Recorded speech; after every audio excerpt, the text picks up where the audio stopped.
അടിസ്ഥാന സൗകര്യ വികസനത്തിന് ഊന്നൽ നൽകുന്ന ബജറ്റായിരുന്നു കേരളത്തിന്റെ വാണിജ്യ തലസ്ഥാനമായ കൊച്ചിക്ക് വേണ്ടിയിരുന്നതെന്ന് വാണിജ്യ വ്യവസായ മേഖലകൾ. പുതിയ പദ്ധതികൾ ഏറെയുള്ള കൊച്ചിക്ക് മെട്രോ അനുബന്ധ പ്രവർത്തനങ്ങൾക്കായി അനുവദിച്ചിട്ടുള്ള 50 കോടി പര്യാപ്തമല്ലെന്നാണ് വ്യാപാര മേഖലയുടെ നിലപാട്. ദീർഘകാല വികസനം മുന്നിൽ കണ്ട് അടിസ്ഥാന സൗകര്യ വികസനത്തിന് ഊന്നൽ നൽകിയ ബജറ്റ് കൊച്ചിക്ക് പ്രയോജനമുണ്ടാക്കുമെന്നാണ് വാണിജ്യ വ്യവസായ മേഖലകളുടെ നിലപാട്. മെട്രോ അനുബന്ധ പ്രവർത്തനങ്ങൾക്ക് അനുവദിച്ച 50 കോടി രൂപ മാത്രമേ അടിസ്ഥാന സൗകര്യ വികസനത്തിന് ഉപയോഗപ്രദമാകൂ.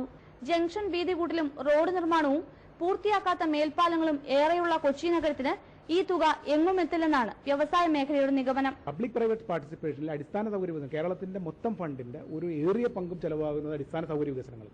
അപ്പോൾ അത്തരം വരുന്ന പദ്ധതികളിൽ പ്രൈവറ്റ് പാർട്ടിസിപ്പേഷൻ ആണെങ്കിൽ ആ പദ്ധതികൾ നല്ല ക്വാളിറ്റിയിൽ മെയിൻറ്റെയിൻ ചെയ്യാനും നടപ്പിലാകാനും വളരെ ഈസി ആയിരിക്കും. ഗവൺമെന്റിന് ആ ഒരു ഫണ്ട് കണ്ടെത്തേണ്ട മറ്റുള്ള മേഖലകളിലേക്ക് ഗവൺമെന്റ് കണ്ടെത്തേണ്ട ഒരു സംവിധാനം ഉണ്ടായിരുന്നു. അതിൽ അടിസ്ഥാന സൗകര്യ വികസനത്തിന് പൊതു സ്വകാര്യ പങ്കാളിത്തത്തോടെ പദ്ധതികൾ ആവിഷ്കരിക്കണമെന്ന ദീർഘനാളായുള്ള ആവശ്യത്തിന് ഇത്തവണത്തെ ബജറ്റിലും പരിഹാരമുണ്ടായില്ലെന്നും പരാതിയുണ്ട്. 3000 കോടി രൂപയുടെ ഇൻവെസ്റ്റ്മെന്റിന് ആളുകൾ തയ്യാറാണ്. പക്ഷെ പല രീതിയിലുള്ള ബ്ലോക്കുകളാണ് വന്ന് നിൽക്കുന്നത്. ഇപ്പോഴും അവർ പ്രിപ്പയർഡ് ആണ്. ഗവൺമെന്റ് ലെവലിൽ അതിനെപ്പറ്റി ചർച്ചകൾ നടക്കുന്നേ ഉള്ളൂ. അപ്പൊ ഇൻഡസ്ട്രിയലൈസേഷനാണ് നമ്മുടെ ഏറ്റവും വലിയൊരു അടിസ്ഥാനം. പിന്നെ ടൂറിസം. ഇൻഡസ്ട്രിയലൈസേഷന് വേണ്ടത് ഇവിടുത്തെ നിയമങ്ങളിൽ ഭേദഗതി വരണം.